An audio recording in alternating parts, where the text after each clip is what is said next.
again.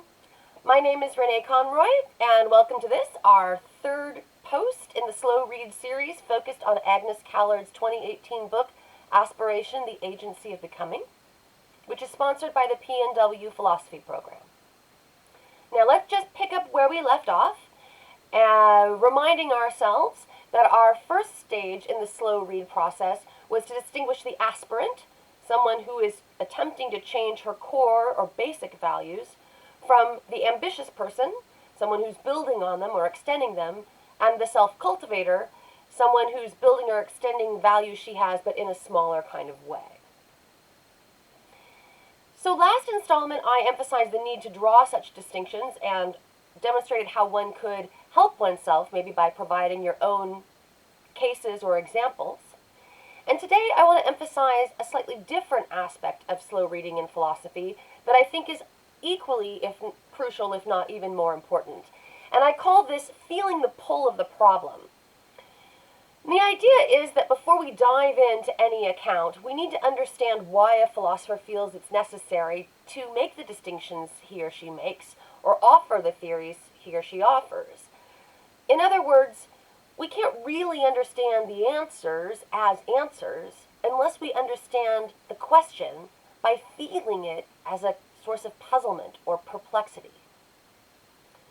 So, to get started today, let's go back to where we ended last time, keeping in mind that the aspirant is a person who aims to change her core values.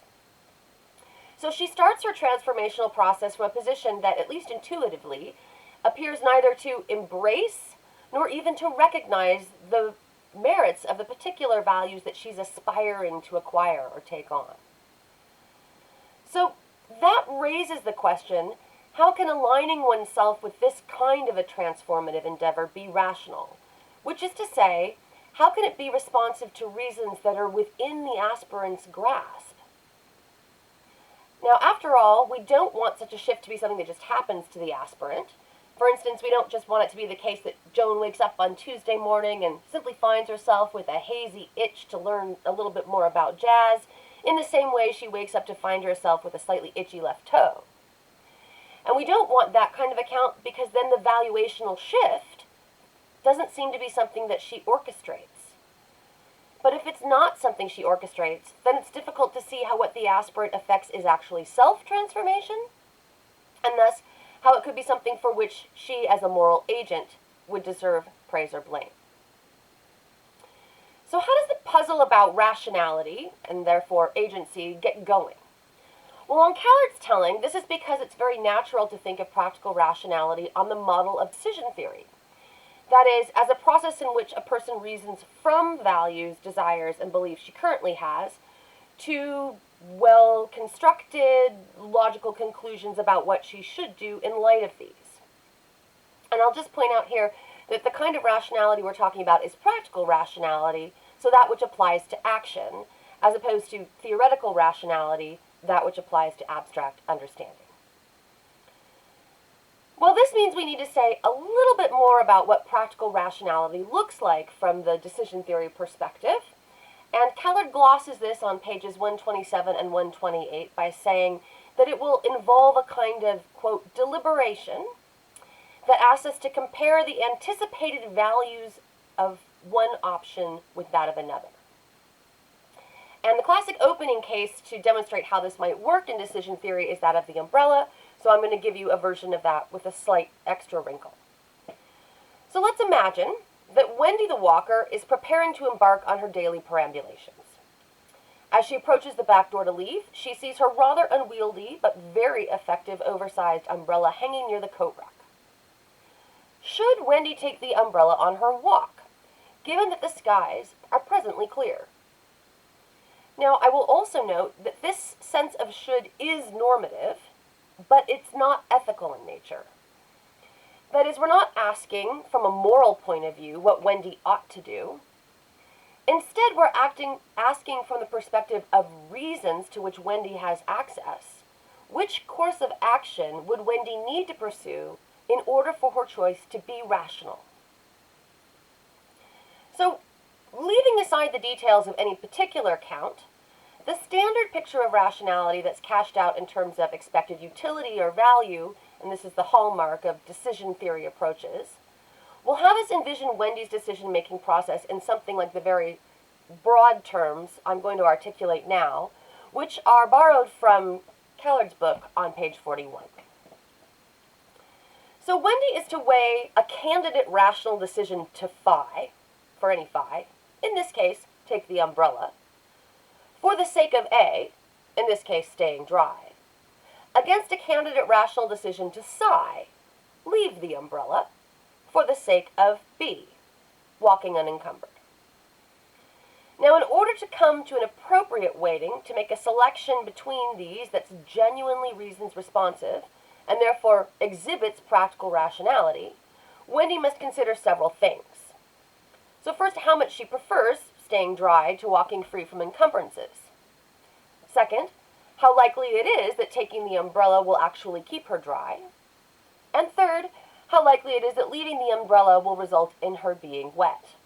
And I should say there might be other things she should consider, but we'll just focus on those three. So in short, Wendy has to consider both her current preferences and the expected outcomes of the possible courses of action available to her. Now, because Wendy, in our example, is a walker and not a weather person, she doesn't trust her own estimation of the likelihood that the currently clear skies will remain cloudless for the duration of her jaunt.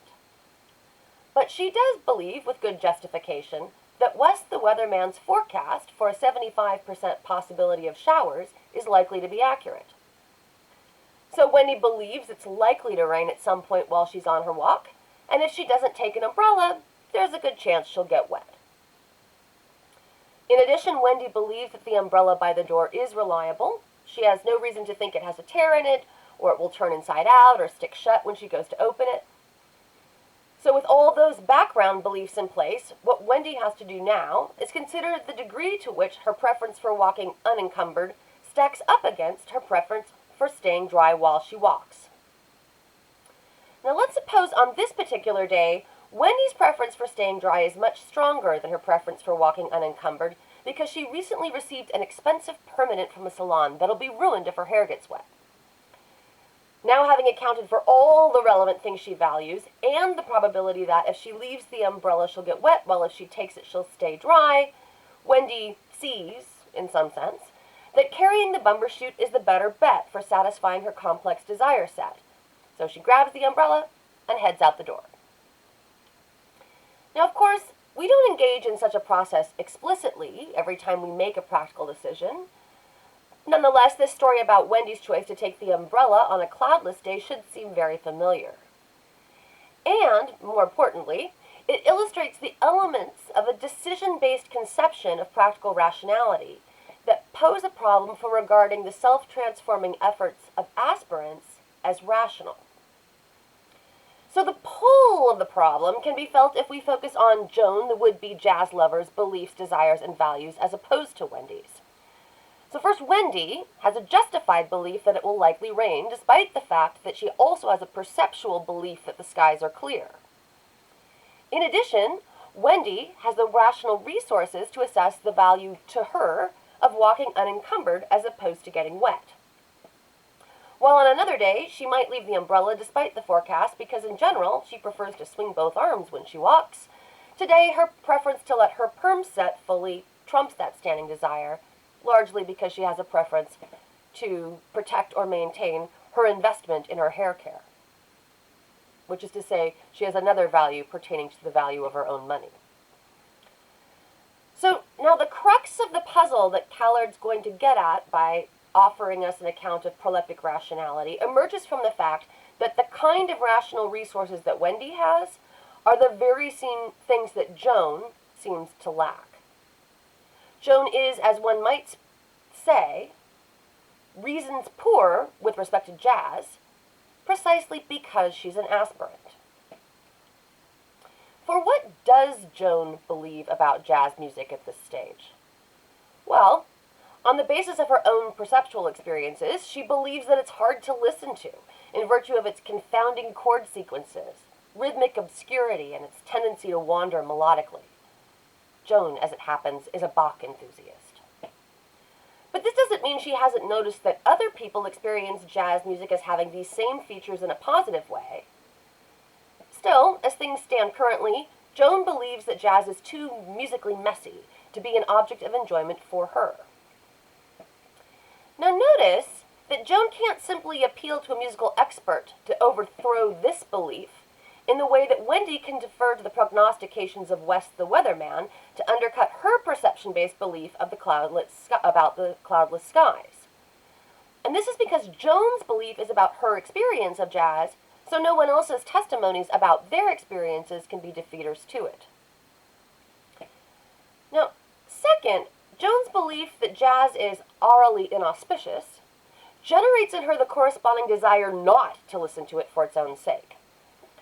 As noted previously, she might have other very good reasons to, quote, subject herself to jazz music, but insofar as she would be subjecting herself, those reasons will all be instrumental. That is, will take listening to jazz as a good for achieving some other end, rather than as a good in itself. So again, Joan is not like Wendy. For while Wendy may have some apparently conflicting desires, that is, to walk unencumbered and to protect her perm, she has all the resources she needs to weigh these against one another based on her own experiences and her complex of standing values. Generally speaking, walking unencumbered would be Wendy's preference, but her commitment to ensuring that she doesn't waste her hard-earned money, coupled with the fact that she likes her new hairdo, gives her a complex reason to do something she would not typically do. That is, walk with an umbrella on a sunny afternoon. But this is because Wendy values the bumbershoot as a tool for accomplishing some other end, where that end is both firmly established and conatively accessible to her. So here there are two important differences between Joan and Wendy. First, Joan's attempting not to value jazz music as a tool. And second, Joan lacks access to the kind of experiences and understanding that she would need to weigh the value of listening to jazz just for its own sake against anything else she might presently value. So to make the pull of the problem more explicit, because that was all a little bit abstract, let's consider a situation I'll call Free Friday. Let's suppose that Joan's confronted with a totally open Friday night. She can do anything she wants without worrying about deepening her jazz-related friendships or passing a music appreciation class or attempting to satisfy any ends other than those that are related to her personal gratification, so things that she values for their own sake. On Free Friday, should Joan listen to jazz music? The pull of the problem starts here. From the perspective of decision theory, the answer is no. After all, Joan believes with good justification that jazz is sonically unpleasant to her, and so she doesn't desire to listen to it unless doing so would satisfy some non-jazz aim or value. This is why, as Callard points out, some philosophers would say of Joan, if she spent Free Friday actively listening to Miles Davis with no ulterior motive, she would either be acting irrationally, that is, against her own reasons, as those are given by her standing beliefs and desires, or irrationally, that is, without appeal to reasons at all. Now, Callard's discussion is much more complex than I've let on, and I would encourage you all to take a good look at the beginning part of Chapter 1 to really immerse yourself in the details. But her key point is that there's something rationally amiss with Joan only if we construe practical rationality on the model of decision-making as I sketched it earlier. For despite the way I've been telling Joan's story so far, she's not entirely reasons poor, because she is, by hypothesis, already an aspirant. So one upshot of Callard's opening arguments in the book is the following. The decision theory picture of rational agency is at best incomplete. We'll need something more to account for cases like that of Free Friday jazz listening Joan, just to ensure her rationality and protect her agency. And this something more will be supplied for Callard by what she calls proleptic reasons. So, to this end, Callard writes on page 72, quote, I will defend the view that you can act rationally even if your antecedent conception of the good, for the sake of which you act, is not quite on target. and you know that. This last clause is crucial because it attributes the rational character because it attributes the rational character of aspirational pursuits in part to an agent's recognition that her understanding of certain putative values is impoverished in some way. In other words, aspiration will by definition involve the agent's sense that she has something important to learn. There's something she can't see yet. Now, from the perspective of decision theory, the fact that Joan doesn't presently have access to the reasons that would help her evaluate the goodness of jazz, or of a particular jazz artist or piece, impugns her ability to choose rationally, to aspire to value it non-instrumentally. But from Callard's perspective, we should reorient our thinking about practical reasoning in such cases, and we should, quote, see the agent as located on a path of rational access, working her way into a new point of view. That was from page 62. Now this is where Callard's account of proleptic reasons comes into play. On her telling, this unique kind of reason has a number of important features. I'm going to quickly review just 3 of them that are drawn from central claims that she makes on pages 70 through 88. But it's worth mentioning at the start that in characterizing these reasons as proleptic, Callard is using that term to refer to something that, quote, is taken in advance of its rightful place. So we'll be in a better position to see exactly what this means in the context of rational aspiration once we have a clearer sense of what proleptic reasons are. So, first, proleptic reasons, according to Callard, are provisional. They are placeholders or stand-ins for the real or full-blown reasons that one hopes will come later as a result of some educational process. To this end, Callard writes, quote, proleptic reasons are provisional in a way that reflects the provisionality of the agent's own knowledge and development. Her inchoate, anticipatory, and indirect grasp of some good she's trying to know better. That's on page 72. Furthermore, Callard describes a proleptic reason as a, quote, acknowledgedly immature variant of a standard reason, and also as a, quote, reason by which an agent grasps, in an incomplete and anticipatory way, the reasons that she will act on once her pursuit is successful. So this brings us to the second important feature. Proleptic reasons are double in a fundamental way. As Callard puts it on page 73, quote, the reason on which the aspirant acts has 2 faces. A proximate face that reflects the kinds of things that appeal to the person she is now, and a distal one that reflects the character and motivation of the person she's trying to be. In other words, proleptic rationality doesn't involve acting on 2 reasons that are in competition, or it's not a case where the agent vacillates attentionally between one reason that's vague and one reason that's clear. Instead, in proleptic rationality, we have a proleptic reason, which is one Janus-faced reason. That is, one in which one face reflects the agent's current valuational state, and the other reflects the state of the person she hopes to become through her educational process. The third feature of proleptic reasons is that they exhibit a distinctive kind of vagueness. Callard writes on page 78, quote, the aspirant's idea of the goodness of her end is one she experiences as defective and in need of remedy. This vagueness, which also you can tell has a little bit of internal conflict built into it, is a product of 2 things. First, the distal side of the proleptic reason, insofar as it's inchoate and anticipatory in its own right. It's the thing at which the aspirant's grasping, the thing she can't quite see. And second, the tension that the aspirant feels between her current valuational position, which is captured by the proximate face of the reason, and its hazy distal face. For the aspirant can't yet know what it'll take to get from here to there, what it'll be like to be that kind of person she aspires to be, or whether the trip will be worth it in the end.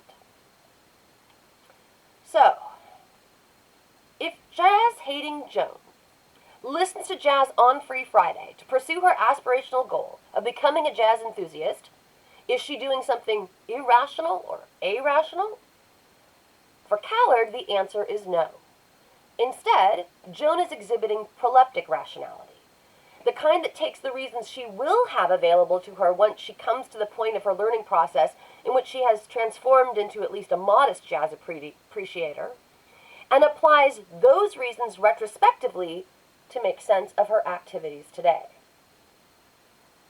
Now, to sum up, Callard's need to posit a novel picture of rationality is premised on the idea that any account that models all aspects of practical rationality on decision theory or on decision making will leave out the aspirant, or will undermine her access to rational agency. But as Callard notes, aspiration is a key part of life. We aspire, in her sense, to become all kinds of things all the time, or at least we aspire to become all kinds of things at various times. So, if the aspirant is not in the realm of reasons, then much of who we are and much of what we do will fail to exhibit our agency. That would seem to be a genuine problem for moral assessment and understanding ourselves as moral creatures. Thus, to bring the aspirant back into the rational fold, Callard proposes a new kind of rationality based on proleptic or two-faced reasons that reflect both current and future values simultaneously. How is it possible to have such a multifaceted reason?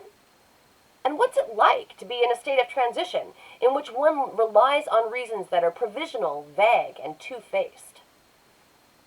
Well, join me next time as we explore those questions, and we consider how Callard's account of proleptic rationality might gain philosophical credibility in virtue of its capacity to solve long-standing puzzles about intrinsic conflicts, namely, the kind of tension that arises in cases where persons' desires clash at the level of his or her basic values. So, just to get ready for that next post, here are your closing questions. Can you think of any times in your life in which you have been deeply conflicted about something of fundamental value to you?